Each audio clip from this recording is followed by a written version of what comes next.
the educational systems or the opportunities to think critically is not being given to students or young people. My passion is not just nation building. That's not the end goal. My passion is innovation and science. Yeah. And to be able to do that, we have to be able to cultivate and nurture something that we already have. Innovation is what drives me, and I think that's why building a nation is a path to that. The current intervention that we have is the anti-snake venom. Now, the anti-venom, the technology itself is at least 100 years old. There's been no innovations in the way it's made since the last century. You get a lot of anaphylactic, anti-allergic responses because the process to make that anti-venom is not being updated.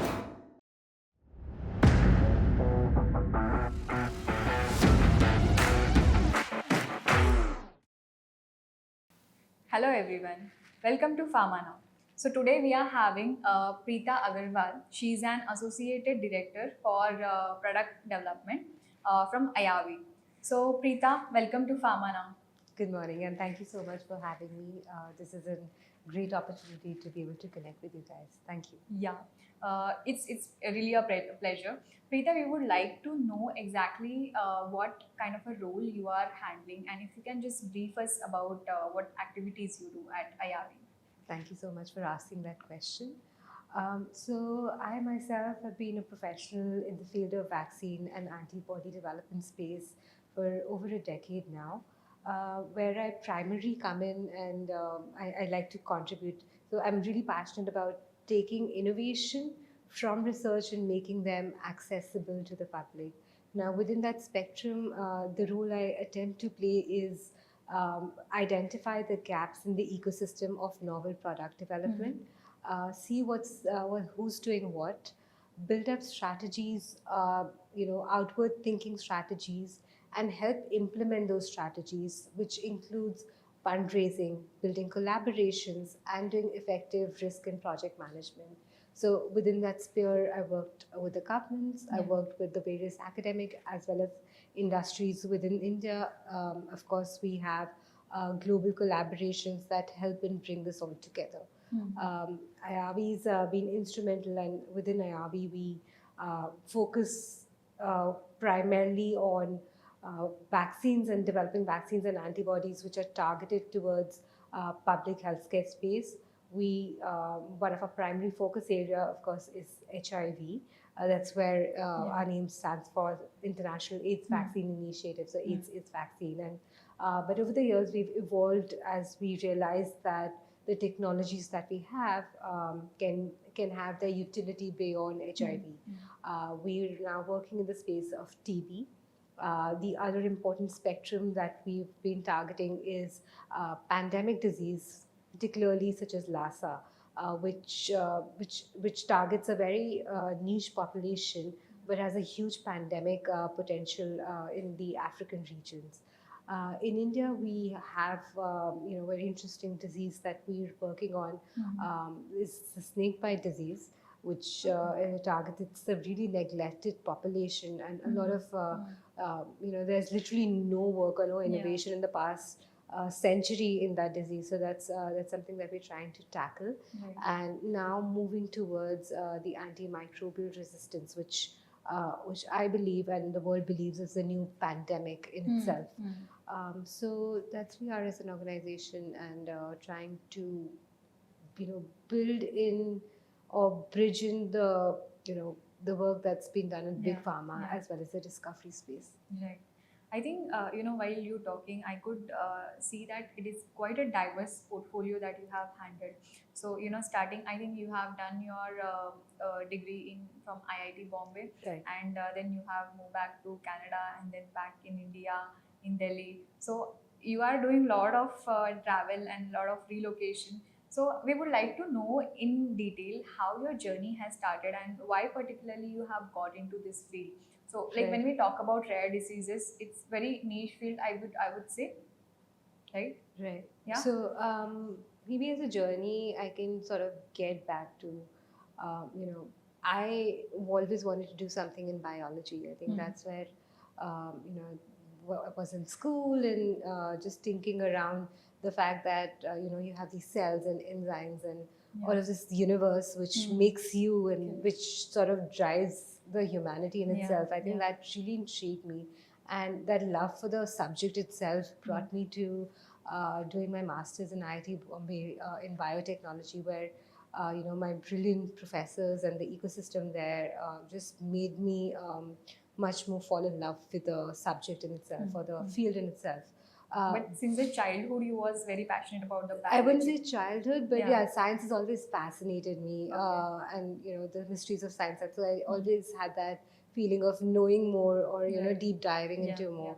But while I studied, I wanted to also see, not get restricted into doing or researching, but how can that be applied to something, and that need to be able to see how can I translate just science got me to where I am.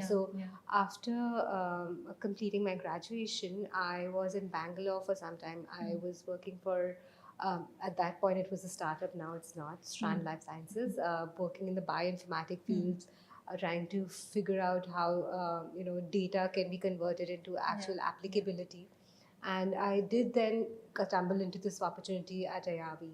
I've been at IAVI for about 10 years now, almost 10 years, but not doing the same work. So the diverse portfolio of things allowed me to experiment into different fields. I think for me, the break point came in where what brought me in was converging science, innovation, public health, and building nation. So all of these elements helped me, was my, what do you say, driver into foraying into doing what I am. So you can imagine a 25-year-old who's just done a lot of science, is motivated to do this and given an opportunity to be a part of nation building. I think that's what brought me in, and that was like a program that the government, and not just the government, people who were in the government, who were these visionaries who wanted to think beyond what was already happening in India. They were like, India's doing a lot of biosimilar work. Why can't we do innovation? And why can't we do novel work? And they started thinking about what would it take for India to do novel work. And that's where they engaged young folks like us to go out in the world, figure out why can't India do this. So that's what we did. We we mapped what was there in the country. We talked to people. We talked to global people. We was like, this is the pain point. Like, let's build something that can if this pain point can be removed, maybe we can move the envelope a little further. So that's how we started building the nation, thinking 10 years beyond, 10 or 15 years beyond. What can we do now that can have an impact 10 or 15 years? And that's where we are.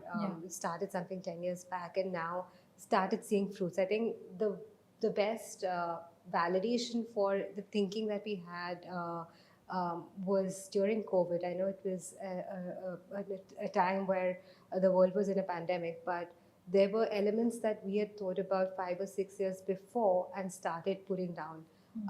Let me talk to you about a simple thing of a clinical immunological assay. Now, India, because we did not have the capacity, or we were not even developing novel products, the assays required to do clinical trials were all done from outside. So, so when we started thinking about if India needs to do novel vaccines, we need to have capacities to do novel assay work in India, and that's how we asked the government to be able to fund that bit and build that ecosystem. So when, we were thinking from that time, maybe dengue is an important disease. So we built up an assay work for dengue. But when COVID hit, there was a facility that was already there who knew how to do the clinical assay work. They had people trained, they had regulatory resources. So very quickly, that entire facility was able to be leveraged for a COVID vaccine to be doing assay. So much so that we didn't have to send in those tests somebody outside to be able to do that. So those were the pieces, and that was a validation that we're thinking in the right direction, because the elements that we had built in were very quickly be able to leverage for COVID vaccine development, and therefore put in for acceleration. Now, COVID is a 4-year-old story, but that was an early sign of validation. But as we now move ahead in other pandemic diseases and other pandemic potential, the diseases that are emerging, more so, they're thinking about not what's already been done or what could be done better, but let's think about what's going to happen 15 years from the down line. What's needed, and can we push the envelope right now so that we're ready for the next 15-20 years. I think that's really what we are doing. I think that's really wonderful job that you are doing at IAVI. But talking about Pritha, so you have said that you was very passionate about science and applying this science to the real world, and then you have mentioned very important point that building nation. So as a Pritha, why, like, where this idea got stuck to you, or what motivates you, or what ignites you to building nation, or contributing to that aspect? So for me, what drives me is something new and innovation in science. I think about a nation, but I think we're not somewhere we have all the resources. I think we somewhere settled with mediocrity, but we need to strive for excellence. We have all the pieces in place. What we need is to bring everything together and push the envelope. Like I was having a conversation earlier as well, like the students are amazingly brilliant here in India. You have a really good talent pool, but the critical thinking ability is not inculcated in students. So, why can't, I'm not saying that we don't have the ability, but the educational systems or the opportunities to think critically is not being given to students or young people. If given or given through that training mentor, we can have a really strong base of people who are able to think about a problem and think about a solution versus deriving on something which is already available. So I think to you answer a question, my passion is not just nation building. That's not the end goal. My passion is innovation in science. And to be able to do that, we have to be able to cultivate and nurture something that we already have. And we don't have a shortage of that. It's just being able to build a path to be able to take innovations. And we that becomes even more critical for a nation like us. Because we have our own problems. We have, when we talk about diseases, we talk about, we're a multitude of regions within a country. We have we have a urban setup, we have a rural setup. We're just so many nations within a nation. So for us to solve our problems, we need to have our indigenous thinking. And therefore, just by able to look at how the world is innovating is not going to be sufficient for us. And that's why I said innovation is what drives me. And I think that's why building a nation is a path to that. Very, very well said, Pritha. I think innovation is something that actually helps you to try new things and expand your horizons. But being a woman, what challenges have you faced? Like, because the career path that you have chosen and the innovative approach that you are having towards your life, I think there'll be a lot of hurdles that you'll be facing. But how your family, how the people around you plays and role in it, and what do you think, like how they support you?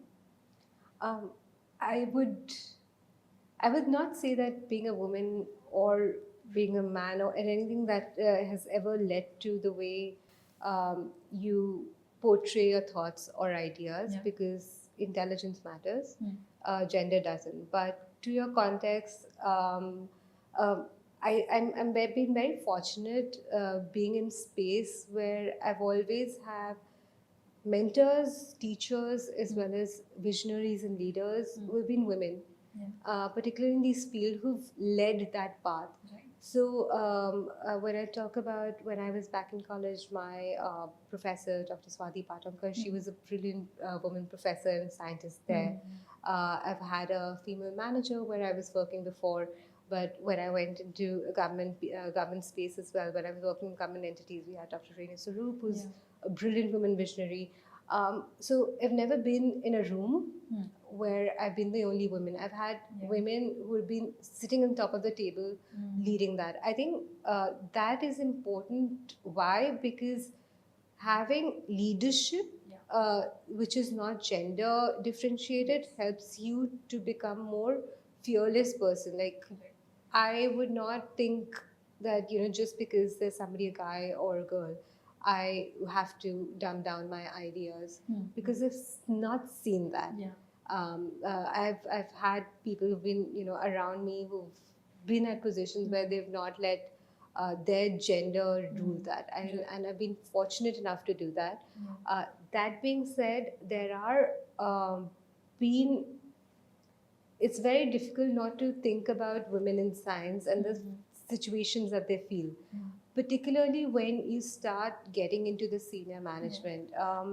You have to have, and I'm probably not the right person to talk about women equality at home and front, because I don't have children, but I have seen that very closely, how the shared responsibilities of the household gets into the way of leadership. It's just double the amount of work that you need to do. Um, but I think we're evolving. I hope we're evolving, where the shared responsibilities at house doesn't inculcate or impact your household. But yeah, that's me personally. I don't like to think about it. Of course, we faced our own challenges in that way, but that's not how I define journey. I would rather focus on the women empowered leaders that I've met, that I need to take up clues from. That being able to come in a room and speak your truth, irrespective of not being intimidated. I think that's what I've learned. I think that's really wonderful. You have got so many leaders that are actually very much supportive, and like you when you are in a room and you are seeing the women leader that are already there paving the path, and you are building your own, and we are supporting each other and growing. That's really wonderful. So Preetha, so when we let's dive deep into the diseases that you are working on. You have talked about the snake bite disease. Those are, like, it's very rare disease for that matter. So how things are going? Like, we would like to hear more about it. Okay, so snakebite is, I would not say a rare in terms of rare. It's only a very selected population now get to do that. So when I say that, who gets bitten by snakes? There are potentially people who've been working in the rural forest area, or the farmers, or the tribal areas. When they get into the field, they get bitten by snakes. And when you have that level of, when you're out there in the fields, getting back to the hospital takes time. So they're the ones who not only get bitten, but they have limitations in quick access to healthcare. So it's not rare. The burden is actually really high.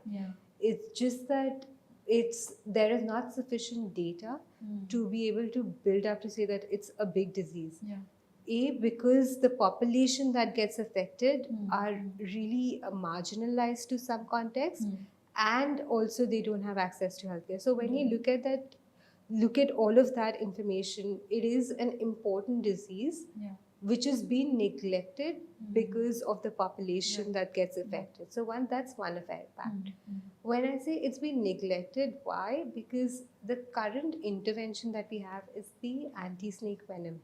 Now, the anti-venom, the technology itself is at least 100 years old. There's been no innovations in the way it's made since the last century. Just for a context, the last century was 1924, right? So there's not been a lot of innovation there. So what happens is that the anti-venom that's made, when that's injected, you need to give multiple. So when by the time the patient comes to the hospital, it's already gone through a lot of toxicities. When you give the anti-venom, the way it's made, it does not protect against all the snake species. It has only specific snake species that it's protected against. There are a lot of side effects. You get a lot of anaphylactic, anti-allergic responses, because the process to make that anti-venom has not been updated. So you would have a lot of impurities in the product itself. So that's the neglected problem. No big pharma is going to work on it. So where we're trying to bring in is the element of antibody. So the antivenom that we have is a polyclonal antibody, but we're trying to make it into monoclonal antibody by making an antibody that targets like a large species. So you have multiple species of snakes, and there may be a protein that's common across all. So we're making an antibody that's targeted across which is that common epitope, so that when you have that one product, it can neutralize a lot of vaccine species. It will not have a side effect, and it can be given in small, it will be safe because it is derived, the original product is derived from humans. That's one of the ways in which the field is innovating. They've also been thinking about improvements, and actually the current product, if we can make it more purified, make it more concentrated, so that it can be done that. But the field is really, really in its initial stages. You don't have a lot of R&D investment in it. We have products, like I said, they've been made much before all of the current regulations came in place. So when we will try to bring a new product, how do you do clinical trials for snake bites? That's one of the toughest questions that we have. For a vaccine or a therapeutic, you can think about, but how do you do like trials for snake bite? I think that's a burning question that we're trying to answer. So all of these elements need to be thought through and had a little more pathway there. So like while you're talking about clinical trials, I think in the rural area to select that batch and to do the trials, I think that would be the challenging part. Absolutely. To be able to, like I said, we don't have data where, we have anecdotal data where snakebite happens. We don't have actual data where this region has the most number of snake bites, because a clinical trial will then be needed to be designed in that area. So going into identifying which region I need to go and design a trial in. What's the for statistical calculation, what's an average number of bites happens in 2 years? I don't have that baseline data, the ones on basis of which I'll compare or design my trials. I don't know, I don't even have a pathway. So if I'm designing a trial, I need to have a pathway to get somebody to the clinic. Like if I know somebody's getting bitten, I need to have that pathway defined. What's the standard routine of care in that area? And therefore, it's so neglected and it's so not thought about, that building that basis to be able to do a clinical trial requires a lot of investment. So the investment is not just getting a product or making a product or manufacturing a product. The investments, and also to be able to build up an ecosystem so that the product can be tested. Correct. So, while looking at it, what challenges, like how IAVI is planning to take care of these challenges, like you as you have said that we have to make sure that it is getting implemented properly in this rural region. So, what are your plans? So we're right now at a very early stage of R&D. Like we have. We have an antibody that's been sort of discovered in early stages. What we intend to do is, as a first step, to be able to answer the question that I asked right now. Okay, what should a product look like? What are the needs if your early stage candidate needs to get into a product? What should be that pathway? We do intend to hold a couple of consultations in this year or over the next year to help identify these exact gaps.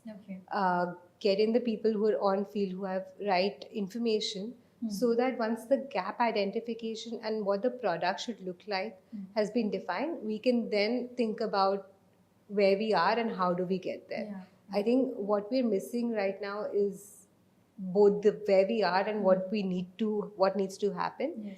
And we do plan to hold a series of consultations as a first step to even identify the problem and then build a roadmap towards that. So, Pritha, while we are discussing, I'm just thinking out loud. So, we are developing the antibodies for these diseases. But as we were discussing, you are into the vaccine development as well as the antibody development. So, is there any chance that we could build vaccines to minimize the effect of these diseases? I'm a little. Maybe I can. You can expand more about your question. What you're trying to ask? So, in rural areas, when we are talking about the snake bite diseases, so we are currently, IAVI is currently in a phase of R&D phase of developing the antibodies to, minimize the effect of these diseases or to cure it, right? So, is there any chances that we can also think of a vaccine for any of such diseases? So, which can Absolutely. prevent the concentration of the disease? So theoretically, the answer is yes. When we so that's where the whole concept. I don't know if you, Dr. Maheshi talked about one of the innovations, and he used the word known as reverse vaccinology. Yeah. That's the whole concept of reverse vaccinology. Is this that I know, like, basis on my epitope or the antigen the ones that I'm having the antibody for. Correct. I know that this is how. So if this is the antigen, the antibody acts like Yes, this, yes. it and neutralizes Right, this. right. Now, if I know that this is where I've figured out this antigen, I reverse engineer this part to make something like this in the body, and then that antigen can be used as a vaccine. Yeah. So that's the whole concept of reverse vaccinology. Not that I know this antigen and then make a antibody and then part of it, but I know the antibody. I know, okay, this will neutralize. So I use this piece, and then I reverse engineer like a puzzle. Like if I know a piece of this puzzle, can I then map out this and use that as a vaccine? So that's the entire scientific concept of reverse vaccinology. And theoretically, yes, if I have an antibody that's broadly neutralizing, can I use reverse vaccinology concepts to then design an antigen that can be used as a vaccine? So to your question, the answer is yes. The viability and the feasibility, and if somebody's thinking about it, I don't know. I don't even think we've gotten to a stage where there's a broadly neutralizing antibody for snakebite. But if we can define an antibody there, yes. Yeah. So that's wonderful. I think that's a new concept that is coming up, and you have explained it very well. So talking Preetha, like let's go more into the TB and HIV diseases that you are focusing on. So what plans you are having for it, and what all products you are coming up with? So with HIV, we have multiple products in pipeline. Again, there are what I would say two areas of HIV vaccines and HIV broadly neutralizing antibodies.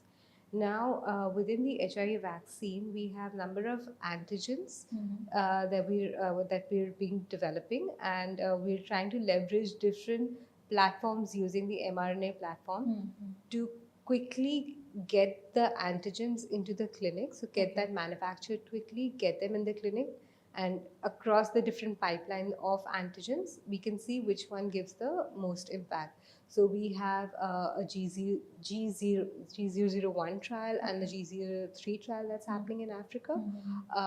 And in addition to that, we have the concept of HIV broadly neutralizing antibodies. Now, these are a cocktail of antibodies that within a virus, they target different epitopes so that cumulatively they can neutralize the antibody. So we will be getting into the phase 1 clinic potentially next year. We've just manufactured the pilot lot for phase 1. And in collaboration with NIH, we will be doing clinical trials for that early next year. Okay, great. But what is the timeline? Like how when we look at the timeline, how long does it take? A typical clinical trial takes a long time. As you know, there are 3 stages of clinical trials: phase 1, phase 2, and phase 3. I think a lot of it, and particularly now with HIV, it's getting even more complex, and I'll tell you why in a second. But it is difficult because for phase 3, you need to understand the effects of efficacy in a large population. What in the field of HIV and how new interventions are changing the field and how that's impacting is a key example, because now we have elements or what we drugs known as PrEPs. So, which helps in prevention of HIV. These are drugs that can help. We also have something known as the policy, which is test and treat. So as soon as you test somebody for HIV, if they're infected, they get treated. So all of this what helps in designing for the designing of a vaccine trial, you would need a population which is prone to HIV Right. and then have a Yeah. chances of getting HIV. But with these interventions that are already in the field, which then limit to a population which does not have, like, how do you get to a population who is not already on a preventive drug Yeah. to be able to test something which is for prevention? So designing of a trial, then you would need to have a larger number of population. So to your going back to the question, how long it will take, all of these design elements then contribute to doing that trial and the timeline of a trial. So unless and until we come up with innovative vaccine trial design part, or we come up with assays that we don't need to get to an endpoint, but we just have an assay, we will not be able to shorten that time. It'll yet take a lot of time, and I'm not going to put a number because I don't want people to kill me. But the timeline will not be shortened until and unless we're able to bring in new ways of doing clinical trials, adaptive clinical trials, or experimental medicine trials for getting the answer quicker. Yes. That's wonderful. So, Preeta, in nowadays, people talk about work-life balance, and I'm sure, like, you must have faced the phases where there is a family to take care, and again there is a corporate role that you're playing, and you have to be very good at it. And when you talk about the innovation, I think you have to be on the edge. Because when you're trying out new things, you have to learn first and then applying it. Right. So, what do you think? How you juggle with this work-life balance, or do you believe in work-life balance actually? I think I've had a very love-hate relationship with that terminology, because I don't think that exists. When I say I don't think that exists, like, work, somebody told me that everybody has boxes in their life. There's a work box, there's a partner box, there's a children box, there's a parents box, there's a friends box, and you have to be able to give enough time to all of that in each individual box for a sustained life. But which box do you want to prioritize at what point of time, that depends on you. So a work-life balance for me doesn't count as 24 hours. I think I want to look at it from a larger scale of 5 to 10 years from work-life balance. Would 3 years of my life be spent just working versus 2 years where I want to spend more time with the family versus, this year I'm going to take out for myself? I think if we start looking work-life balance from a larger lens rather than this week's work-life balance or this month's work-life balance, I think that's where my concept is. So if I'm hustling for the next 4 years to be able to get to a point, maybe the next year I want to take 1 year off for myself to be able to understand myself or give myself an opportunity to grow mentally or emotionally. That's where work-life balance comes for me. Okay. But do you think that is it possible practically? Because when you are talking about taking off 1 year for yourself, and